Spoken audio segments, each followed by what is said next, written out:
शपथ लेती हूँ कि मैं विधि द्वारा स्थापित भारत के संविधान के प्रति सच्ची श्रद्धा और निष्ठा रखूंगी।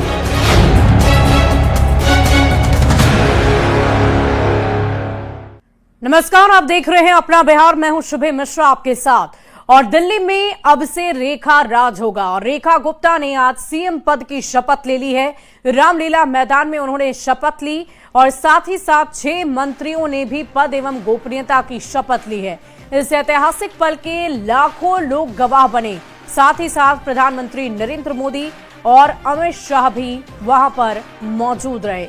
तस्वीरें हम आप तक पहुंचा रहे हैं। रेखा गुप्ता ने आज बतौर दिल्ली की 9वीं मुख्यमंत्री के तौर पर शपथ ली है और 27 सालों बाद इस ऐतिहासिक क्षण का बीजेपी गवाह बनी। तो तस्वीरें लगातार हम आप तक पहुंचा रहे हैं। नई पारी, नया आगाज। दिल्ली में आज से रेखा राज होगा। अब बदलेगी दिल्ली की भाग्य रेखा, क्योंकि लगातार ये कोशिश बीजेपी की तरफ से पिछले 27 सालों से की जा रही थी और आखिरकार वो ऐतिहासिक पल, वो ऐतिहासिक क्षण आ ही गया जब बीजेपी की तरफ से सरकार तो बनी ही, साथ ही साथ मुख्यमंत्री के तौर पर एक महिला मुख्यमंत्री को नेतृत्वकर्ता बनाया गया। और देखिए, दिल्ली में नई सरकार का गठन हो गया है। मुख्यमंत्री रेखा गुप्ता के साथ 6 और मंत्रियों ने शपथ ली है, जिनमें परवेश वर्मा, आशीष सूद, मनजिंदर सिंह सिरसा, रविंद्र इंद्र राज, कपिल मिश्र, पंकज कुमार सिंह ने बारी बारी से मंत्री पद की शपथ ली। मैं आशीष। तो तस्वीरें हम आपको दिखा रहे हैं और इस वक्त आप देखकर समझ सकते हैं कि कितने उत्साह के साथ इन सभी लोगों ने आज पद एवं गोपनीयता की शपथ ली है। परवेश वर्मा को भी आपने देखा था शपथ लेते हुए। आशीष सूद के साथ साथ मनजिंदर सिंह सिरसा, रविंद्र इंद्र राज, कपिल मिश्र, पंकज कुमार सिंह ने बारी बारी से पद एवं गोपनीयता की शपथ ली। तो 6 मंत्री बनाए गए। साथ ही साथ मुख्यमंत्री के तौर पर रेखा गुप्ता ने आज शपथ ली है। एक एक तस्वीर हम आपको दिखा रहे हैं और आप देख पा रहे हैं नई पारी, नया आगाज और इसकी भव्य तैयारी पहले से ही की गई थी। और इस भव्य समारोह में कई दिग्गज नेताओं का जमावड़ा हुआ था और एक एक मंत्री के शपथ ग्रहण की तस्वीर हम आपको दिखा रहे हैं।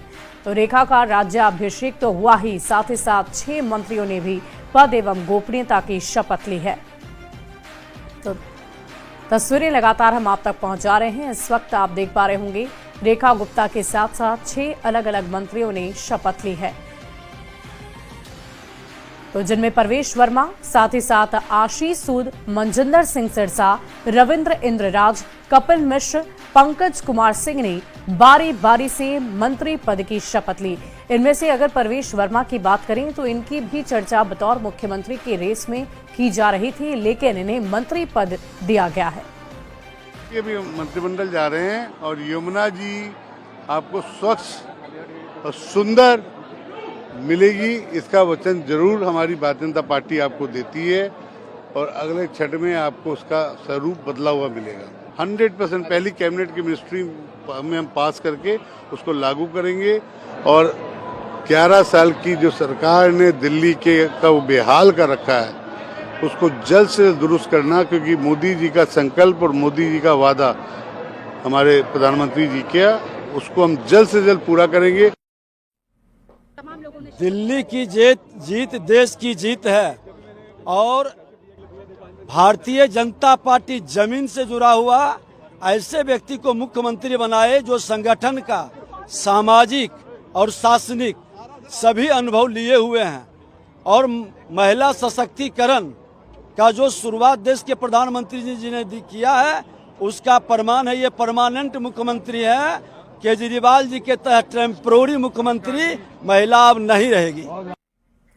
और इसी बीच आपको दिल्ली से बड़ी खबर बताएंगे। शपथ के साथ एक्शन में नजर आई रेखा सरकार। अब से थोड़ी ही देर में कैबिनेट की बैठक होगी और बैठक में कई अहम निर्णय और फैसले लिए जाएंगे। कैबिनेट के बाद यमुना घाट भी जाएंगी। सीएम और सभी मंत्री यमुना घाट जाएंगे। इस वक्त की बड़ी खबर, थोड़ी ही देर में कैबिनेट की बैठक होगी। अभी अभी बतौर मुख्यमंत्री उन्होंने शपथ ग्रहण किया, साथ ही साथ 6 मंत्रियों ने भी शपथ ली और शपथ लेते ही एक्शन में सरकार नजर आएगी।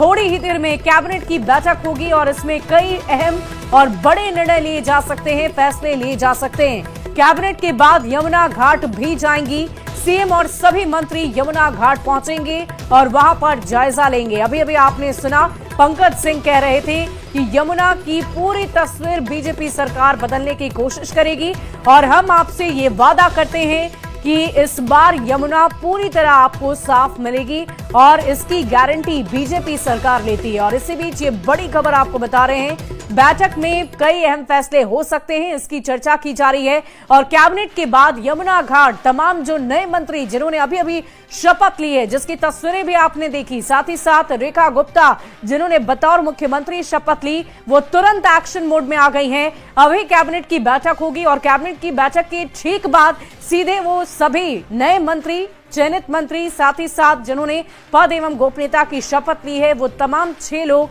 साथ ही साथ मुख्यमंत्री रेखा गुप्ता उनके साथ आपको यमुना घाट पर नजर आएंगी। अभी अभी बीजेपी की तरफ से जो मंत्री बनाए गए पंकज सिंह, उन्होंने साफ शब्दों में कहा है कि यमुना को साफ करने की जिम्मेदारी हमारी है और इस वादे को हम जरूर पूरा करेंगे। और देखिए, बिहार के श्रम संसाधन मंत्री संतोष सिंह ने यह कहा है कि महिलाओं का सम्मान बीजेपी और एनडीए की सरकार ही कर सकती है। ये तो भारतीय जनता पार्टी महिलाओं का सम्मान करने वाली पार्टी है और माननीय मुख्यमंत्री आदरणीय नीतीश कुमार ने बिहार में 50% निगम में, 50% पंचायती राज में, नौकरी में 35%, तो महिलाओं का भी सम्मान और सबका सम्मान अगर होता है तो भारतीय जनता पार्टी एनडीए में ही है, दूसरी किसी पार्टी में नहीं। तो आपने सुना श्रम संसाधन मंत्री संतोष सिंह ने क्या कुछ कहा है। जैसे ही रेखा गुप्ता का नाम सामने आया, हर कोई अचंभित था, आश्चर्यचकित था, लेकिन इन सब के बीच बीजेपी ने एक बार फिर से अपने निर्णय से सभी को चौंका दिया है। न सिर्फ महिलाओं को सम्मान राशि बल्कि महिलाओं को निर्णायक भूमिका में दिखाकर ये बता दिया है कि बीजेपी सबकी पार्टी है और सबके बारे में सोचती है। देखिए, बिहार बीजेपी रेखा गुप्ता ईश्वर की शपथ लेती हूँ कि मैं विधि द्वारा स्थापित भारत के संविधान के प्रति सच्ची श्रद्धा और निष्ठा रखूंगी।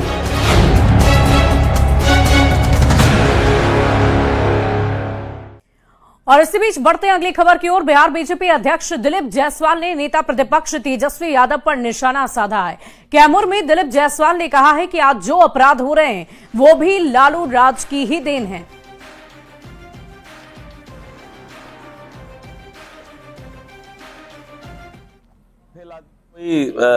हमारा और आपका नेता बन सकता है क्या? इसीलिए नेता प्रतिपक्ष लालू जी के बेटा हैं, इसीलिए चल रहे हैं। Father of crime. इन लोगों ने 2005 तक बिहार के अंदर आपराधिक प्रवृत्ति और अपराधी को पैदा किया। मैंने 2 शब्द उपयोग किया, आपराधिक प्रवृत्ति और अपराध को पैदा किया। और इन्हीं लोगों के परिवार का जो अपराध का माहौल बनाया हुआ है, आज तक राक्षस के तरह एक अपराधी मरता है, एक जेल जाता है, 100 पैदा ले लेता है। ये सब लालू जी के जवाने का ही देन है, जो हम अभी तक भोग रहे हैं, उस पाप को भुगत रहे हैं।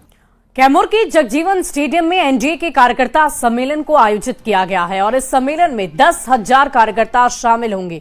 बीजेपी के प्रदेश अध्यक्ष और भूमि सुधार एवं राजस्व मंत्री दिलीप जायसवाल ने यह बताया कि सीएम नीतीश के नेतृत्व में बिहार का तेजी से विकास हो रहा है। साथ ही उन्होंने ये भी बताया कि सीएम कैमूर जिले के विकास को लेकर काफी गंभीर है। लोग कैमूर की धरती से करने जा रहे हैं और कैमूर से ये उद्गार संपूर्ण बिहार तक जाएगा और संपूर्ण बहुमत के साथ बिहार में पुनः भारतीय एनडीए गठबंधन की सरकार बनेगी।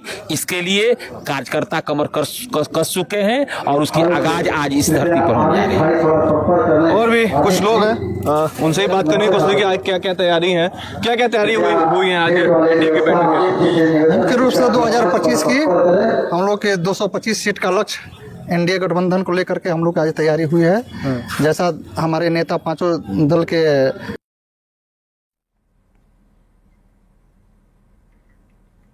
और देखिए, दिल्ली में नई सरकार के शपथ ग्रहण समारोह में बिहार के डिप्टी सीएम विजय कुमार सिन्हा शामिल हुए हैं और डिप्टी सीएम ने यह कहा है कि ये सिर्फ बीजेपी में ही संभव है कि कोई आम कार्यकर्ता ऊंचे पद पर पहुंच सकता है। समाज का और शासन का, तीनों अनुभव लिए हुए हैं। ये विद्यार्थी परिषद से महासचिव रही हैं, अध्यक्ष रही हैं, ये 2 बार निगम पार्षद रही हैं और संगठन, समाज और शासन तीनों का अनुभव लेकर एक सफल मुख्यमंत्री के रूप में ये काम करेंगी। इनका कोई राजनीतिक बैकग्राउंड नहीं है। भाजपा में ही संभव है कि बिना राजनीतिक बैकग्राउंड के टॉप पद पर भी लोग जा सकते हैं और बैठ सकते हैं। वहीं डिप्टी सीएम सम्राट चौधरी भी रेखा गुप्ता सरकार के शपथ ग्रहण समारोह में शामिल हो रहे हैं। सम्राट चौधरी ने यह कहा है कि बीजेपी सरकार दिल्ली के विकास के लिए काम करेगी। है उसको पूरा करने का काम देश के यशस्वी प्रधानमंत्री जी और रेखा गुप्ता जी करेंगी। इसलिए स्पष्ट है, दिल्ली का जो जनमत है वो नरेंद्र मोदी के नेतृत्व में भारतीय जनता पार्टी एनडीए के लोगों को है। और दिल्ली का वहीं बीजेपी में एक आम कार्यकर्ता को सीएम बनाने के दावे और कार्यकर्ताओं के सम्मान पर आरजेडी ने पलटवार कर दिया है। मृत्युंजय तिवारी ने कहा है कि कार्यकर्ता नहीं, जो पीएम और अमित शाह की पसंद होंगे उन्हें ही तरजीह मिलती है।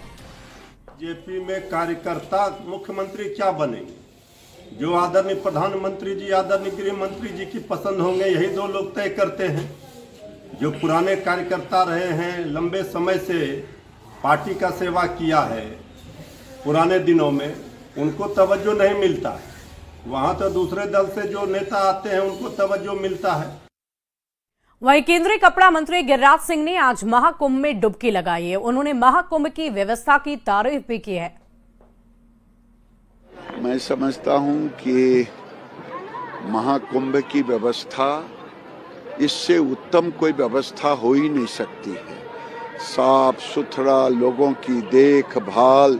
किसी के घर में शादी होती है, 100-200 लोग आते, 1000 लोग आते, वहाँ तो लोग परेशान हो जाते। लेकिन करोड़ों, 60 करोड़ लोग आ गए, फिर भी इतनी अच्छी व्यवस्था। ये लगता है साक्षात ईश्वर योगी जी में विराजमान है, जो ऐसी अच्छी व्यवस्था हो रही है। मोदी योगी का राज है, कहीं कुछ दिक्कत नहीं। जो लोग वो सनातन का अपमान कर रहे हैं। और महाकुंभ में अब सिर्फ 6 दिन ही शेष बच गए हैं और ऐसे में जो लोग अब तक संगम तट पर डुबकी नहीं लगा पाए हैं वो प्रयागराज जा रहे हैं। सबसे ज्यादा भीड़ ट्रेन में देखी जा रही है। पटना जंक्शन पर ट्रेन में चढ़ने को लेकर श्रद्धालु धक्का मुक्की करते नजर आ रहे हैं। जो स्नान कर लौट रहे हैं वो अपने को भाग्यशाली मान रहे हैं। पटना जंक्शन से संवाददाता विनीता मिश्रा की इस रिपोर्ट को देखिए। महाकुंभ में अमृत स्नान करने के लिए लगातार श्रद्धालु अलग अलग स्टेशन से प्रयागराज जा रहे हैं। पटना जंक्शन की अगर हम बात करें तो पटना जंक्शन पर लगातार जो भीड़ भाड़ वाली स्थिति है वो बनी हुई है। ट्रेन कोई भी हो, लेकिन इस सभी ट्रेन में श्रद्धालुओं की भीड़ नजर आ रही है। यहाँ प्लेटफॉर्म नंबर 1 की तस्वीर आप देख सकते हैं, जहाँ दूर दूर तक ट्रेन के जितने भी गेट हैं उसमें श्रद्धालु जैसे तैसे अंदर घुसते और निकलते हुए नजर आ रहे हैं। अभी के टाइम में ना कोई जनरल बोगी नजर आ रही है, ना कोई फर्स्ट क्लास बोगी नजर आ रही है। भले ही कितने भी कष्ट से वो गए हों, लेकिन अब उनका चेहरा सुकून भरा है। हो गया अमृत स्नान? हाँ, बहुत अच्छा से रहा। मोदी जी और योगी जी का धन्यवाद है कि हम लोग को बहुत अच्छा वहाँ व्यवस्था मिला। जल भी लेकर आई हैं? हाँ, गंगा मैया को घर लेके जाएंगे ना। मतलब स्नान की जो नहीं गया उनको जल देंगे? हाँ, बिल्कुल। कैसी रही यात्रा? बहुत अच्छी। सब कष्ट हर लिया गंगा मैया ने एकदम। मतलब आने जाने में जो कष्ट हुआ वो कुछ नहीं, वो तो भूल गए बस। बिल्कुल। ट्रेन में सीट मिली थी क्या? एकदम सब कुछ आराम से। हाँ, सब चीज आराम से। मतलब भीड़ भाड़ हुई लेकिन सुकून है? हाँ, सुकून है, एकदम सुकून है। उतना भीड़ भाड़ नहीं उठता है। तो ये देखिए, यात्रा कष्ट पूर्वक रही है। गंगा मैया के जयकारे लगाते हुए नजर आ रहे हैं। माथे पे चंदन है, तिलक है, साफ तौर पर खुशी इनके चेहरे पे नजर आ रही है। भीड़ भाड़ है, बहुत मुश्किल से ट्रेन में जगह मिल पा रही है, लेकिन सुकून कि हमने स्नान किया, भोले बाबा ने हमें बुलाया, गंगा मैया का आशीर्वाद मिला। और जो सुखद तस्वीर है वो यही है, लोग कष्ट करके वहाँ जा रहे हैं लेकिन खुश होकर वहाँ से वापस आ रहे हैं। कैमरामैन अमित के साथ विनीता मिश्रा, न्यूज़ 18 पटना। और अब बात रेल पुलिस की अच्छी पहल की करेंगे। कटिहार में नॉर्थ ईस्ट एक्सप्रेस में भीड़ ज्यादा होने के कारण बुजुर्ग दंपति का दम घुटने लगा। रेलवे पुलिस के जवान ने दंपति को ट्रेन से बाहर निकाला और उनका इलाज करवाया। इसके अलावा रेलवे की ओर से यात्री के वापस घर लौटने की भी मुकम्मल व्यवस्था की गई। रेलवे स्टाफ की ओर से मिले मदद से यात्री और उनका परिवार बेहद खुश है। बुजुर्ग दंपति का पूरा परिवार महाकुंभ में स्नान करने प्रयागराज जा रहा था, लेकिन ट्रेन में भीड़ होने के कारण सफर के बीच में ही छोड़ वो वापस घर लौट गए। दिक्कत ये हुआ कि मतलब अंदर भीड़ ज़्यादा हो गया, जिस कारण से गर्मी बहुत अधिक हो रहा था और हम लोग को उतरने का कोई रास्ता नहीं था। आरपीएफ की मदद से हम लोग निकल पाए यहाँ। खिड़की से निकले हैं। हाँ, आरपीएफ पूरा सहयोग किया है। अभी तो देखिए आप लोग की बहुत सारी भीड़, क्योंकि अंतिम पड़ाव आ चुका है महाकुंभ का, तो बहुत भीड़ बढ़ रही है। तो उस भीड़ को मैनेज करने के लिए पूरा रेलवे महकमा, जीआरपी और सिविल डिफेंस के लोग, मेडिकल की टीम सभी तैनात रहते हैं। और इसी बीच राजधानी पटना से बड़ी खबर आपको बताएं, बिहार कांग्रेस प्रभारी पटना पहुंच गए। कृष्णा अल्लावरू पटना पहुंचे। पटना एयरपोर्ट पर उनका भव्य स्वागत किया गया है। कृष्णा अल्लावरू का बयान, जिम्मेदारी को पूरा करूंगा। इस वक्त की बड़ी खबर पटना से आपको बता रहे हैं। आपको बता दें कि इनके आगमन के साथ ही ये बताया जा रहा है कि कांग्रेस अब आगे की रणनीति पर काम करेंगी। आने वाले विधानसभा चुनाव को लेकर रणनीति बनाई जाएगी, उसकी तैयारी की जाएगी। पटना एयरपोर्ट पर उनका कैसे भव्य स्वागत हुआ है, उसकी तस्वीरें हम आपको दिखा रहे हैं। कृष्णा अल्लावरू का बयान भी सामने आया है।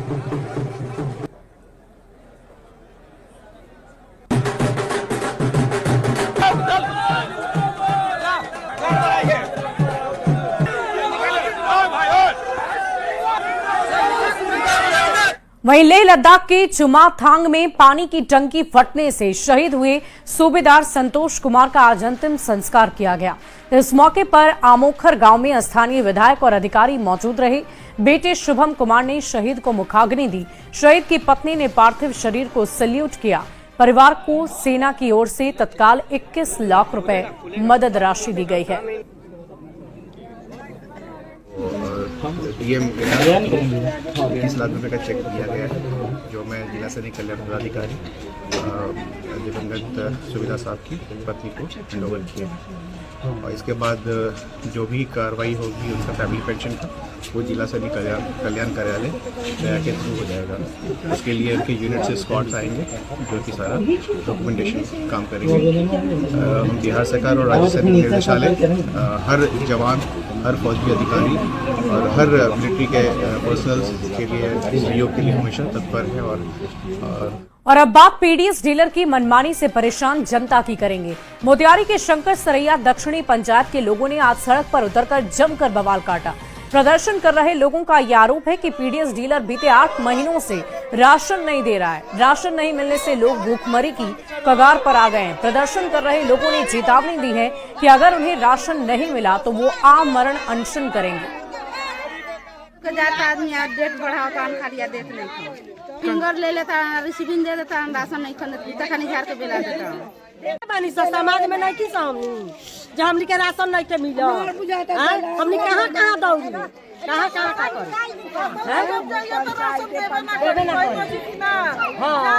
पंचायत में ना बानी, हर बात में पंचायत में बानी, हमनी नहीं की सब के मारी सब। ये आवेदन प्रखंड विकास पदाधिकारी को हमने 8 महीना पहले दिया, लेकिन इस पर अभी तक कोई पहल नहीं किया गया, न कोई कार्रवाई किया गया और उल्टा जन वितरण प्रणाली विक्रेता को बचाने का कार्य किया जा रहा है, जिससे गरीब जनता में क्षोभ व्याप्त है। और अगली खबर मुंगेर से, जहां तेज रफ्तार का कहर देखने को मिला। यहां संग्रामपुर गंगटा मार्ग पर तेज रफ्तार हाईवा ने 3 लोगों को कुचल डाला। इस दुर्घटना में 2 लोगों की घटनास्थल पर ही मौत हो गई और एक घायल की हालत काफी गंभीर है। मृतक नालंदा के रहने वाले थे और सभी टेटिया बंबर प्रखंड के उंचेश्वर नाथ महादेव मंदिर में लगने वाले मेले में झूला लगाने के लिए आए हुए थे और एक बीमार डॉक्टर से दिखाकर लौट रहा था और तभी हाईवा ने तीनों को कुचल डाला। गए थे बाजार, गए थे दवाई लाने के लिए, तबीयत खराब था। उसी दरमियान कौन कौन लोग जा रहे थे, कितने लोग थे? 3 लोग थे। क्या क्या नाम था? एक का राजा राम कुमार नाम था, एक का पंकज कुमार था, एक का नाम संदीप कुमार था। हाँ, तो फिर क्या हुआ? फिर वही वापस लौटते समय दवाई के लेते समय वापस लौटते समय दुर्घटना हुई। और इसी बीच दानापुर से बड़ी खबर आपको बताएं, जहानाबाद से गायब युवक का शव बरामद। नौबतपुर में मिला गायब युवक का शव। महाकुंभ से लौटते समय गायब हो गया था। बक्सर के चौसा में मोबाइल फोन मिला था। जहानाबाद में टोला सेवक था दिलीप। एफएसएल की टीम इस पूरे मामले की सघनता से जांच पड़ताल कर रही है। तो दानापुर से बड़ी खबर आपको बता रहे हैं। महाकुंभ से लौटते वक्त ये युवक गायब हो गया था। फिलहाल एफएसएल की टीम इस पूरे मामले की जांच पड़ताल में जुटी है और तस्वीरें भी हम आपको दिखा रहे हैं। दानापुर से ये बड़ी खबर है, जहां जहानाबाद में टोला सेवक दिलीप का मोबाइल फोन भी मिला था। बाला पर मुसहरी के सामने एक गेहूं के खेत में एक सब पड़ा हुआ है, जिसका जांच जाकर किया तो सब के पैकेट से एक पर्ची बरामद हुआ, जिसे सब की पहचान दिलीप कुमार ग्राम ओकड़ी जहानाबाद के रूप में की गई है। इस संबंध में एफएसएल टीम को सूचित किया गया है तथा ओकड़ी थाना प्रभारी को भी सूचित किया गया है। और फिलहाल